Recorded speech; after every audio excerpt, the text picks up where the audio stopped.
ग्रस्त धर्म में बात कर रहे हैं हम लोभ की, और लोभ में आज का 5वां एपिसोड हाँ 5वां प्रवचन लोभ पर, कि मनुष्य के जीवन में लोभ कितना घातक है। इसे जागृत अवस्था में कैसे समझें,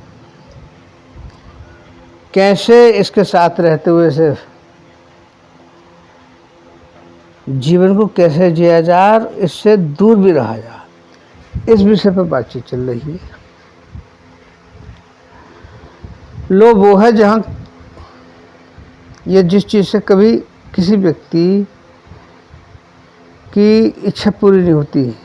अभी 1000-2000 रुपये आपके पास है, कोई 1,00,000-2 लाख रुपए दे या आपको मिल जा तो आप मना नहीं करोगे, उसे फिर रख लोगे। ऐसे घर, नौकर चाकर, ज़मीन जायदाद, कोठी बंगले, गाड़ियाँ, बैंक बैलेंस, कंपनियाँ, फैक्ट्रियाँ, जो भी चीज़ें हैं, मतलब लाव लाव में लगा रहेगा, कभी मन नहीं करेगा, मतलब इससे पेट नहीं भरता।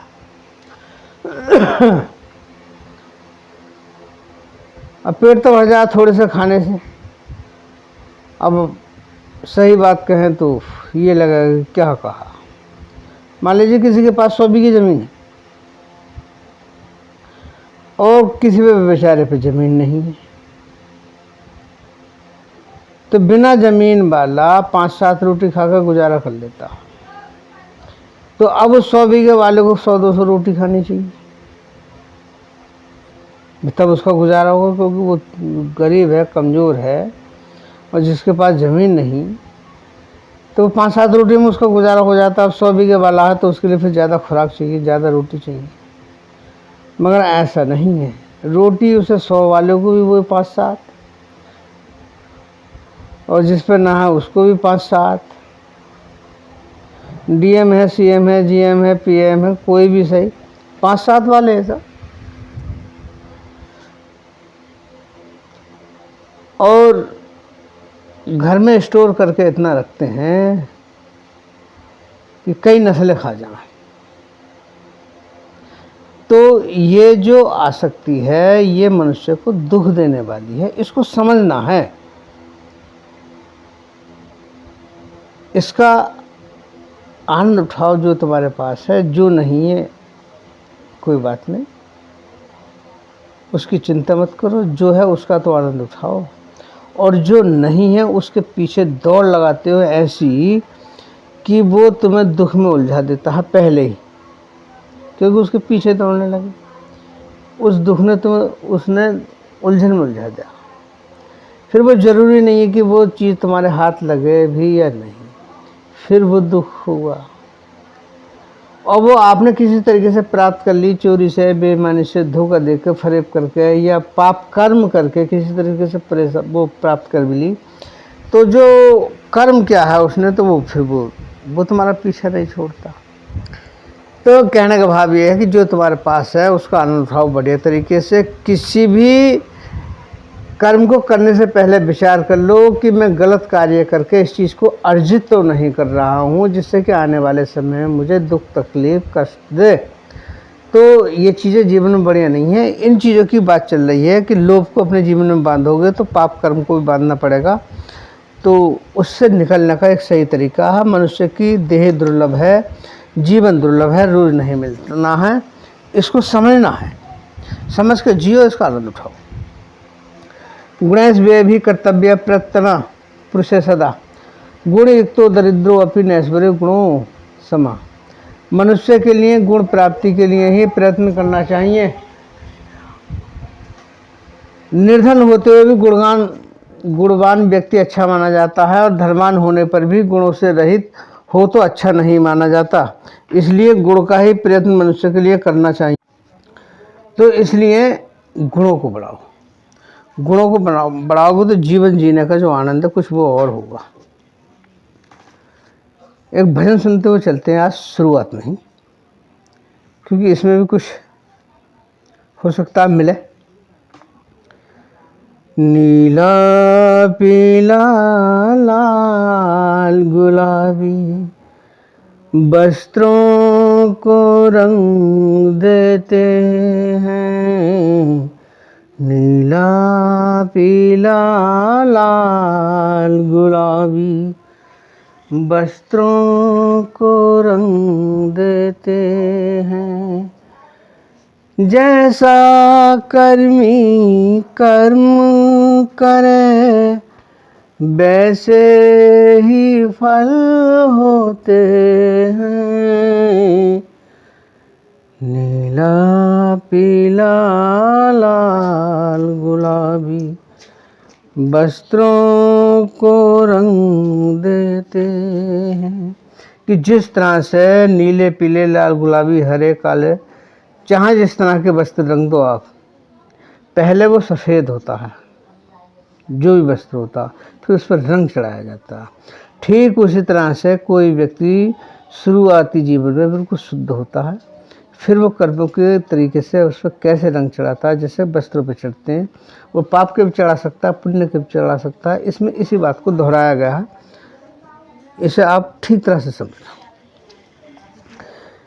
चंचलता अभिमान आलस्य मदमोह उदंडिता गोष्ठी और लोभ जो, इनमें फंसे विद्यार्थी वो डूबे होते हैं। जैसा कर्मी कर्म करे वैसे ही फल होते हैं। कि चंचलता अभिमान आलस्य और मोह और मद उदंडता गोष्ठी और लोभ, इनमें फंसकर विद्यार्थी डूब जाते हैं। क्योंकि विद्यार्थियों जीवन में इन चीज़ों का होना नहीं चाहिए, मगर यहाँ लोग कर लेते हैं। या तो पारिवारिक शिक्षा ऐसी प्राप्त होती है या बच्चों को ऐसे संस्कार देते हैं, जबकि इन चीज़ों से निकालना चाहिए। क्योंकि बच्चे के अंदर चंचलता तो होती है, उसे समझाना चाहिए, उसे कभी अवमान नहीं करना चाहिए। बच्चा विद्यार्थी अपने जीवन में आलस करेगा तो अपने लक्ष्य से गिर जाएगा, नशा करेगा तो अपने जीवन से गिर जाएगा, मोह को जीवन में अपनाएगा तब गिर जाएगा, उदंडता करेगा तो अपने शिष्टाचार से गिर जाएगा। गोष्ठी अर्थात एक सभा लगाकर उसमें कुसंगति करना या किसी तरह का कोई और काम करना, तो उसमें फंस जाएगा, लोभ में फंस जाएगा। तो इससे बच्चों को बचाना चाहिए। ये विद्यार्थी जीवन के लिए बहुत घातक होता है। और विद्यार्थी बचपन में जो शिक्षा अर्जित करता है वो ही नहीं, हम सब भी जीवन में जीवन भर शिक्षाओं को अर्जित करते ही रहते हैं। हमें भी उन विद्यार्थियों की तरह ही जीवन में कुछ न कुछ सीखते रहना चाहिए। बात थोड़ी अजीब लग रही होगी परंतु सत्य है। मानो या न मानो ये आपका काम, आप जाने। सज्जन असज्जन तापशिवी और चोर जो, सेवा जिसने जिसकी की बस में उसके वो, संगत से रंगत आती है फिर समझ के होते हैं। जैसा कर्मी कर्म करे वैसे ही फल होते हैं। कि आप सज्जन की सेवा करोगे तो साधुता आएगी, असज्जन की करोगे तो दुर्जनता आएगी, तपस्वी की करोगे तो तेज को प्राप्त होगे, चोर की करोगे तो चोर बनोगे। कि जिस तरह की जो व्यक्ति जिसकी संगति में आता है उसे वैसे ही रंग आता है, क्योंकि संगत से रंगत आती है। तो इसलिए विचार पूर्वक आप जिसका भी संग कर रहे हो, ये विचार कर लो कि वह व्यक्ति सामने वाला किस तरह का है। ये आपको विचार करके चलना है। सोकर न जीतो नींद से, पीकर न जीतो दारू से। सोकर न जीतो नींद से, पीकर न जीतो दारू से। काम न जीतो कामिनी संग, विषयों में चित धारे से। अभिमानी धूर्त नास्तिक, इनसे ही खुश होते हैं। जैसा कर्मी कर्म करे, वैसे ही फल होते हैं। कि आपने दारू शराब बारने, बहुत नाम है इसके शराब के भी, पी ली तो ये निश्चित है कि उससे आप नहीं जीत सकते। बिना पीने वाला ही जीत सकता है। तो अब हमें क्या करना है, दारू नहीं पीनी है, क्योंकि दारू पीकर हम नहीं जीत सकते। तो दारू पीकर दारू से नहीं जीत सकता व्यक्ति। ठीक सो करके नींद को नहीं जीत सकता। ठीक इसी तरीक़ा से जो पुरुष कामनी स्त्रियों का संग करते हैं तो काम को नहीं जीत सकते। अभिमानी और जो धूर्त नास्तिक जो व्यक्ति होते हैं वो इन चीज़ों से खुश होते हैं। तो ये उन लोगों की बात है। आप तो समझदार हैं, आप समझदारी से काम करें, इस चीज़ को जीवन में नहीं अपनाओ। तृप्त समुद्र न जल से, ईंधन से ना आ। जीवों से ना मृत्यु, जाग सके तो जा। इच्छा पूर्ण कभी ना, इच्छा में रोते हैं। कि किसी व्यक्ति की कभी इच्छा पूर्ण नहीं हुई। जिस तरह से आग में कितना भी ईंधन डालते रहो वो कभी शांत नहीं होती। सबको भस्म, कच्चा पक्का, गीला सूखा कैसे डाल दो, सबकी राख। ठीक समुद्र में भी कितना जल आ जाए तब भी तृप्त नहीं होता। जब तृप्त नहीं होता कि जिस तरह से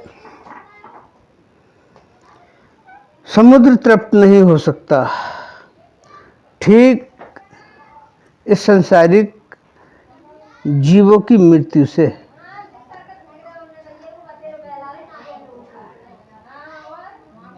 जो जीव हैं तो वो जो मृत्यु है वो कभी तृप्त नहीं होता। कि जाग हे मनुष्य, तू जाग, कि इच्छाओं में रोता रहेगा जीवन भर, अपने इस अनमोल जीवन को यूं ही बर्बाद कर देगा। अगली पहली समझते हैं। साधु संत मिल चर्चा कर ले, धर्म अर्थ से झोली भर ले। लूट बांटना होगी इसकी, सांच परख हृदय में धर ले। मानव मूल समझ ले रुकने, कल काल के होते हैं। जैसा कर्मी कर्म करे, वैसे ही फल होते हैं। नीला पीला लाल गुलाबी वस्त्रों को रंग देते हैं। जैसा कर्मी कर्म करे वैसे ही फल होते हैं, कि मनुष्य में जो व्यक्ति जैसा कर्म करता है वैसे ही फल होते हैं। तो यहाँ समझना है कि साधु संत मिल चर्चा कर ले, जो संत मिल जाएं, साधु जन मिल जाएं, उनके साथ चर्चा कर ले। धर्म और अर्थ की झोली भर, अर्थ अर्थात धन, सत्य रूपी धन, धर्म और सात्विक अर्थ, ये अपने से झोली भर ले कि इसकी लूट माट नहीं होती है। सच्चाई को परख हृदय में धर, मानव के मूल को समझ कि मनुष्य है क्या, और कल काल के होते हैं, अर्थात जो कल आने वाला है वो काल के हाथ में है। तुझे मौका मिला ना मिला, इस बात को तुझे समझना है कि क्या करना। समझ को बड़ा, समझ का दायरा बड़ा। दारिद्र्य रोग दुखानि बंधन व्यसनानि च आत्म अपराध वृक्षस्य फलानि तानि देहिनाम। दरिद्रता, रोग, दुख और विपदाएं तो अपराध रूपी वृक्ष के फल हैं। इन फलों का उपभोग मनुष्य को करना ही पड़ता है। जब क्या है कि आप अपराध रूपी वृक्ष, अपराध, अपराध जानते हो, अच्छी तरीके से जानते हो।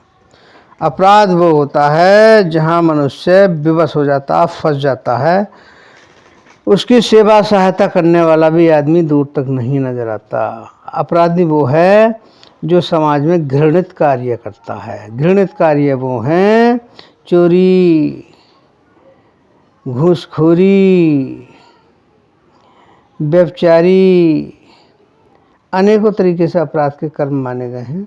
तो उस पे फल कौन से लगते हैं? दरिद्रता का, रोग का, दुख का, विपदाओं का। तो अपराध कब करता है मनुष्य? अपराध जब करता है जब किसी चीज़ में उसका मोह लोभ लग जाता है, और विषय भी हमारा लोभ का चल रहा है। तो इसलिए आपको समझना है कि हमें अपराध नहीं करना है जीवन में, लोभ का ग्रास नहीं बनना है अपने जीवन में, सही समझ के साथ जीवन को जीना है। कि यहाँ कबीर साहब समझा रहे हैं, प्रीत करी सुख लेन को सो सुख गया हिराए, जैसे पाए छछूंदरी पकड़ सांप पछताए। कि प्रीत संसारी जनों से इस तरह से है जैसे कि सर्प ने छछूंदरी को पकड़ लिया। छछूंदर को तो जानते होगे, चूहे जैसा हो गया, थोड़ी सी लंबी सी चोंच हो गई उसकी, और वो जब सर्प ने पकड़ा तो उसे पछताया। तो ऐसे संसार की प्रीत है। तो वो पछताया किस तरह से सर्प? कि जो छोड़े तो आंधरा, खाए तो मर जाए। ऐसा संग छछूंदरी दो भांत पछता है। कबीर साहब कह रहे हैं कि उसे छोड़ता है तो अंधा हो जाता है, और खाता तो मर जाता है, क्योंकि वो जहर का काम करता है उसके लिए। अब दोनों भांति से सर्प पछता रहा है, पकड़ तो ली, उसे छोड़ता है तो अंधा, और खाता है तो मरता है। अब बताओ उसके लिए क्या है? ठीक उसी तरह से हमारे जीवन में विषय, विकार, ये सारी चीज़ें, लोभ मोह जैसी चीज़ें विकारी हैं। अब हम इन्हें पकड़ते हैं तो अंधे, और इनका भोग करते हैं तो मरते हैं। अब खुद विचार करो कि क्या करना। ये सारे विषय विकार उस छछूंदरी की तरह हैं जिस तरीके से सर्प पकड़ कर फंस जाता। ठीक इसी तरह से हम मनुष्य भी इनका संग करते हैं तो फंस जाते हैं, और अंत में अपने जीवन को बर्बादी कर देते हैं। आपको ये समझना। चोर चुराई तुमड़ी गाड़े पानी माही, बे गाड़े तो उछले करनी छानी नहीं। कुकस कूटे कन बिना बिन करनी का ज्ञान, ज्यों बंदूक गोली बिना भड़क न मारे आन। जिस तरह से बंदूक खाली है और उसका जो कुत्ता चढ़ा हुआ है, क्या चढ़ा हुआ है, और जो पिट से करते हैं बिना कैप्सूल के, वो कैप्सूल हुआ है उसमें क्या, वो कारतूस, बिना कारतूस पड़ा हुआ किट से वो आवाज़ तो करता है, उसमें गोली तो होती नहीं, वो नहीं चलती। उसकी आवाज़ बेशक होती है भड़क, अर्थात आवाज़ कि कूकस कूटे कन बिना। धान जो होता है उसकी कूकस जो है, जो उसकी जो भुस्सी होती है उसको कूट रहा है, उसमें कन अर्थात धान का जो चावल है वो निकल चुका है, कूकस कूट रहा। कि बिन करने का ज्ञान, करने का ज्ञान नहीं करा, बिना अन्न के उसको कूट रहा, वहाँ तेरा परिश्रम व्यर्थ जा रहा। तो इसलिए तुझे कर्म में विचार करना है कि जिस तरीके से चोर ने तुमड़ी चुराई, गाड़ी पानी में जाकर गाड़ने लगा, तो वो गड़ती नहीं है, उछल के ऊपर आ जाती है। जितनी गाड़ता है उतनी उछल के ऊपर को आती है। ठीक तुमड़ी इसी तरीके से कर्म है, उसे छुप के कर या सबके सामने कर। कैसे कर? वो कर्म उछल करके ऊपर को आता है, बार बार उस तुमड़ी की तरह पानी में से, जिस तरीके से तुमड़ी ऊपर को उछल कर आती है, ठीक उसी तरह से मनुष्य का कर्म उछल कर को बाहर को निकल कर आता है, उसे परिणाम भोगने के लिए विवश करता। तो कर्म में ध्यान कर कि मैं कर्म किस तरह से कर रहा हूँ, विचार पूर्वक कर्म कर। कि पानी पीकर जात पूछना अर्थात बिना विचार के कार्य करना। कार्य को कर, बिना विचार के मत कर, इसमें विचार रख। विचार रखेगा तो कुछ पाएगा, विचार नहीं रखेगा तो फंस जाएगा। आओ एक दृष्टांत सुनते हैं। किसी शहर में पति पत्नी रहते थे। पति कहीं नौकरी करते थे, मतलब किसी ऑफिस में, और घर पर पत्नी रहती थी। एक दिन घर के दरवाजे पर अचानक से दस्तक हुई, आवाज़ आई। पत्नी ने दरवाज़ा खोला तो सामने देखा कि एक अधबूढ़ी स्त्री खड़ी है। पत्नी ने पूछा कि तुम कौन हो? तब उस स्त्री ने कहा कि मैं हूँ मौसी। उस पत्नी ने सोचा कि ये मेरे पति की मौसी है शायद। वह पत्नी उस स्त्री को अपने घर के भीतर ले गई और चाय नाश्ता कराया। जब शाम को पतिदेव घर पर आए तो पत्नी ने कहा, मौसी जी आई हैं। तब पति ने खुश होकर कहा, मौसी जी आई हैं तो उनकी खूब खातिरदारी करो, खूब सेवा करो, क्योंकि मौसी रोज़ तो आती नहीं है। अब तो मौसी की खूब सेवा होने लगी। जब मौसी की किसी तरह की कोई इच्छा अपनी होती तब वह मौसी जी इस तरह से कहती, हलवा खीर पकाओ जब भी, संग हो सूखे मेवा, सब्जी पूड़ी भूख मिटाएं, होए पेट की सेवा, तरह तरह का बने व्यंजन, हर दिन नया पकवान, दूध मलाई रबड़ी मिठाई, खाएं तो आनंद मान। अब जब मौसी की किसी तरह की इच्छा होती तो वो अपनी तरफ से भी अपनी फरमाइश रख देती, इनको आज तू हलवा बना, खीर बना, पूड़ी बना, और उसमें संग संग सूखे मेवे डाल। अब इस तरह से मौसी खा खा के लाल हो गई, फूल की तरह महकने लगी, खिलने लगी। अब तो मौसी खा खा कर टमाटर जैसी लाल होने लगी और उस पर जवानी भी आने लगी। मौसी को रहते हुए बहुत दिन हो गए। तब एक दिन पति ने अपनी पत्नी से कहा, तुम्हारी मौसी यहाँ से कब तक और रहेंगी और कब जाएंगी? इन्हें अपने बच्चों की याद नहीं आती या फिर घर पर कोई काम नहीं है? तब पत्नी ने कहा, मेरी मौसी नहीं है, ये तो तुम्हारी ही मौसी हैं। तब वह दोनों मिलकर के मौसी के पास गए। उन दोनों ने पूछा आपस में, बताओ मौसी जी, तुम हम दोनों में से किसकी मौसी हो? तब वो मौसी बोली, मौसी नहीं किसी की मैं, नहीं जगत में कोई मेरा, जब तक मुझे पहचाने न कोई, तब तक करूं बसेरा, नाच नचाऊं उसे मैं ढंग से अपनी उंगली पर धरकर, एहसास उसे न होने देती, खेल खेलती जी भर कर। पड़े भूल ही में है सब, नाती गोती पड़ोसी, सबकी प्यारी सबकी मीठी, मैं हूँ माया मौसी। अब वो मौसी कहने लगी, भाई मैं किसी की नहीं हूँ, ना जगत में कोई मेरा, मैं तो सबको खेल खिलाती हूँ, मैं हूँ माया मौसी। आप दृष्टांत के सारांश को तो बड़े अच्छी तरह से समझ गए होंगे। अब ये माया मौसी कैसी होती है, कबीर साहब ने यहाँ साखी में कहा, स्वान केश और सूम धन दोनों एक समान, घालत में सुख उपजे खींचत निक से प्राण। कि जिस तरह से कुत्ते के बालों को आप खींचो तो बहुत जोर से कर्राएगा, काटने को दौड़ेगा, और उसे सहलाते रहो तो मस्ती में आनंद में सोएगा। ठीक इसी तरीके से सूम कृपण कंजूस व्यक्ति जो धन का सिर्फ संग्रह ही करना जानता है, संचय करना ही जानता है, उसका उपभोग करना नहीं जानता, तो ऐसे व्यक्ति से आप धन को खर्चे के विषय में कहोगे या धन के संचय के विषय में मना करोगे कि ये जीवन के लिए आपको दुख दे सकता है, इसका उपभोग खुद के लिए करो और परमार्थ कमाओ, तो ऐसा जीवन में नहीं करता। ठीक माया मौसी ऐसी है, इसे माया मौसी को आप समझो।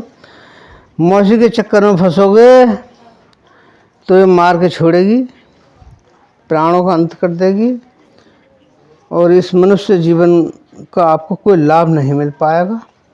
तो इसलिए इसे समझो ठीक तरह से। अर्थी प्रश्न कृतो लोके सुलभो तो ग्रह ग्रह, दाता चोतर्दश्चैव दुर्लभे पुरुषो भुवि। कि इस लोक में धन को चाहने वाले और प्रश्न करने वाले तो हर घर में मिल जाएंगे, परंतु दाता और उत्तर देने वाले दुर्लभ है। दाता वो जो अपनी जरूरत में से किसी की जरूरत पूरी कर सके, और उत्तर देने वाला वो जो किसी को संतुष्ट कर सके। स्वार्थ का सब कोई सगा, सारा ही जग जान, बिन स्वार्थ आदर करे, सो नर चतुर सुजान। कबीर साहब ने कहा है कि स्वार्थ के सब कोई सगे हैं और बिना स्वार्थ का कोई नहीं, और जो बिना स्वार्थ के किसी का कोई सम्मान करता है, आदर करता है, तो वो चतुर है, सुजान अर्थात संत है। तो हमें जीवन में संत बनना है, असंत नहीं। और भजन का आनंद उठाते हैं। पास में जब तक है तेरे, पास में तब तक है तेरे, पास में जब तक है तेरे, पास में तब तक है तेरे, पास में जब ना हो तेरे कोई भी, पास ना तेरे, पास में जब तक है तेरे, पास में तब तक है तेरे। पाने की आशा जब तक थी पाबंद रहा वो पास में, स्वार्थ जब पूरा हुआ तो कोई न झांका पास में। खुशामदी और चापलूसी के डाले राखे घेरे, पास में जब तक है तेरे, पास में तब तक है तेरे। कि जब तक किसी मनुष्य के पास में कुछ है तो उसके चाहने वाले बहुत, और जब उसके पास में कुछ नहीं होता तो उसके चाहने वाले भी नहीं रहते।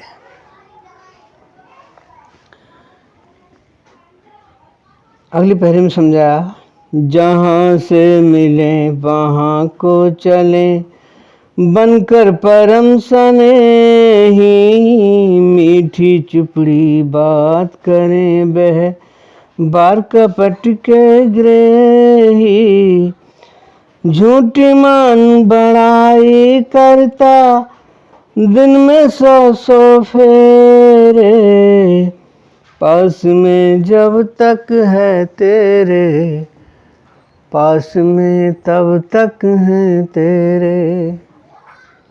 कि जहाँ से मिलने की उम्मीद होती है तो वहाँ को परम मित्र बनकर चलता है मनुष्य, और उससे बड़ा मीठा व्यवहार करता है, और उसका व्यवहार कपटपूर्ण व्यवहार होता है, और उसकी झूठी मूठी मान बड़ाई करता है। क्यों करता है? सिर्फ उसे अपना स्वार्थ सिद्ध करना होता। वो इतना बड़ा लोभी और ढोंगी है कि आप उसे समझ नहीं पाते, और वो आपके पैरों के नीचे की खींचता। समझो, संसार की प्रीत स्वार्थ है, पशुधन पैसा मकान, चाह जहाँ पूरी न देखे, जाता भी ना स्वान। मतलब की दुनिया है प्यारे, मतलब के संगी तेरे, पास में जब तक है तेरे, पास में तब तक है तेरे, पास में जब ना हो तेरे कोई भी, पास ना तेरे, पास में जब तक है तेरे। कि संसार की प्रीत स्वार्थ से है, बिना स्वार्थ के कोई प्रीत नहीं करता। जब स्वार्थ है व्यक्ति का तो वो आता भी है, जाता भी है, और जहाँ उसका स्वार्थ सिद्ध नहीं होता तो वहाँ तो कुत्ता भी नहीं जाता। कि जिस घर से उसे कुत्ते को रोटी मिलती है तो वो वहाँ जाता, और जहाँ नहीं मिलती तो वहाँ वो भी नहीं जाता। मान बड़ाई झूठी रुकने, झूठी माया झूठे लोग, जग हर साए समझ न पाए, गहरी खाई गिरते लोग।